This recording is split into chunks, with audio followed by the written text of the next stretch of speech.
Pessoal, vamos gravar mais um vídeo aqui para a gente mostrar a resolução de uma questão que trata de forças hidrostáticas em superfícies submersas.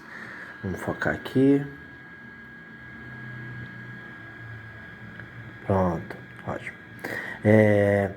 Pessoal, vou ler aqui a questão. Qual a menor força aplicada para uma comporta de 5 metros de altura, 3 metros de largura, se mantém em equilíbrio? Ou seja, qual a menor força nesse sistema para que a comporta se mantenha em equilíbrio? A gente tem um eixo de rotação, existe uma força tona aqui, outra força tona aqui. A gente está tentando entender a força na vertical dessa comporta, certo? Essa força está sendo gerada pelo quê? Sendo gerada pelo fluido. Tem fluidos diferentes, alturas hidrostáticas diferentes, então eu estou gerando uma força diferente. Vamos lembrar de uma coisa, a gente vai precisar dessa ideia do IXC, que seria o baseado no segundo momento de área. Mas já eu vou explicar para vocês o que é isso, certo? Vamos lembrar uma outra coisa, para que esse equilíbrio seja mantido, é importante que ocorra um equilíbrio do momento de força. Então, o braço de força vezes a força vai ter que ser igual para que ocorra um equilíbrio. Vamos lembrar o seguinte, aqui a gente tem, quando eu tenho uma superfície verticalizada e submersa, o que vai acontecer? A força ela vai ter um aumento gradativo se o fluido for do tipo incompressível. Porque se o fluido é incompressível, ocorre um aumento da pressão. Consequentemente, vamos lembrar, pressão é força sobre área, então a força que está atuando na vertical dessa superfície vai ser pressão vezes a área. Se a pressão aumenta, tudo indica que a força tende a aumentar.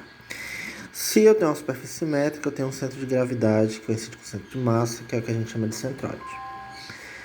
O local da força resultante, como eu tenho esse prisma de força sendo formado, é o centro de pressão. Escrevi com pressa, mas na verdade é pressão. Então, como é que vai ficar a força resultante? A força resultante vai ficar a massa específica do fluido, a gravidade, e o HC. Nota que aqui eu estou falando da pressão, e isso vai ser vezes a área. Então, eu vou ter pressão hidrostática vezes a área. É importante lembrar que esse HC é baseado no centroide, certo? Por alguns motivos.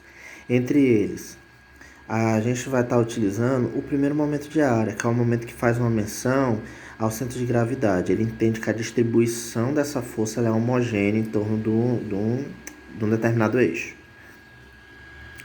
Para que o momento seja conservado, é importante que essa força, que a gente vai obter através de parâmetros hidrostáticos e a área, associada ao braço de força, que é uma distância entre o eixo de rotação e o centro de pressão, que esse somatório seja igual a zero. Ou seja, para nossa questão, vai existir um braço de força e uma força resultante desse lado, um braço de força e uma força resultante desse outro lado.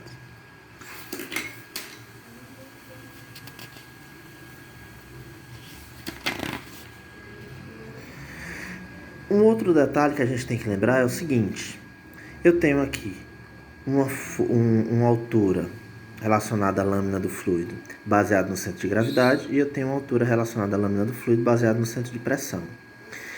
Como o meu LR vai ser dessa distância até essa,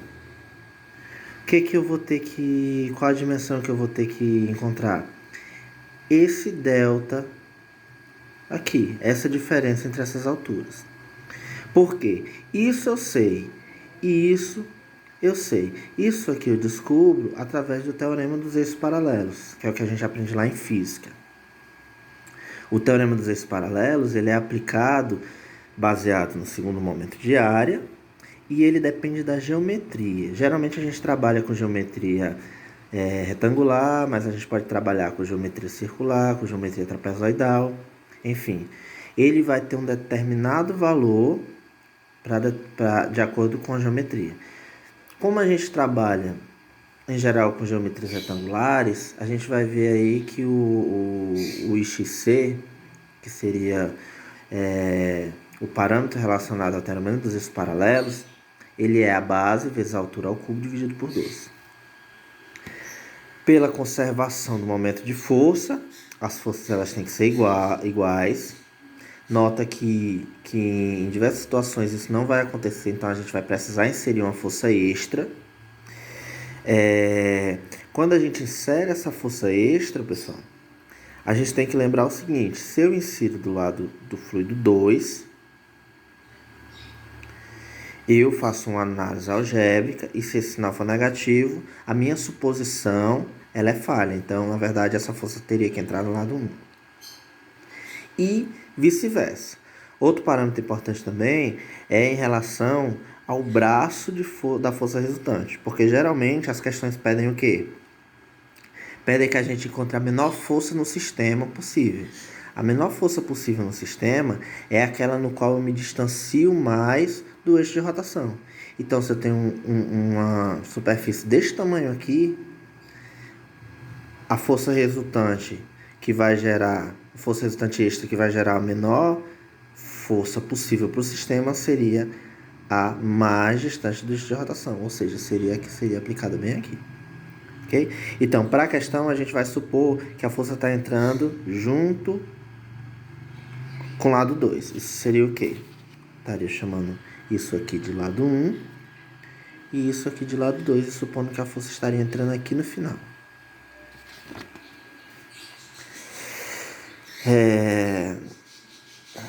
Então, sabendo disso, vamos aplicar cada parâmetro que a gente precisa. Vamos encontrar o FR1, o LR1, o FR2, o LR2. O LR extra, a gente já pode supor que é do tamanho da comporta, a altura da comporta, 5 metros, mais distante possível, que eu quero a menor força para o sistema. E o FRE é justamente o que eu quero descobrir. O FR1 vai ser massa específica do fluido 1, gravidade, a altura referente ao centro de gravidade do lado 1. Todos os parâmetros. O FR2 da mesma forma, só que do outro lado. É importante que vocês cuidado na hora de obter esse parâmetro relacionado ao centro de gravidade. O HC/1 seria daqui até aqui embaixo. O HC2 seria daqui até aqui embaixo. Ok? Aí eu obtenho as forças resultantes. Os braços de força, relembrando, seriam a distância entre o eixo de rotação e o centro de pressão. Isso é o LR. Então, é quem? É metade da comporta mais aquela diferença. Só que aquela diferença é obtida através do teorema dos eixos paralelos, que é base vezes a altura ao cubo dividido por 12, sobre o HC vezes a área, certo? Ou seja, o HR menos o HC é base vezes a altura por 12 sobre o HC vezes a área. Aí a gente obtém aqui o HR menos o HC, soma com metade, então a gente tem justamente, voltando aqui, a gente tem isso aqui é metade mais o somatório, que é através do teorema dos eixos paralelos. Para o lado 2, mesma coisa. Metade mais aquele delta. Então aí a gente tem... Depois que a gente obtém todos os parâmetros, a gente joga na equação da conservação do momento de força. Lembrando que o LR extra ele é a maior distância porque eu quero a menor força extra no sistema.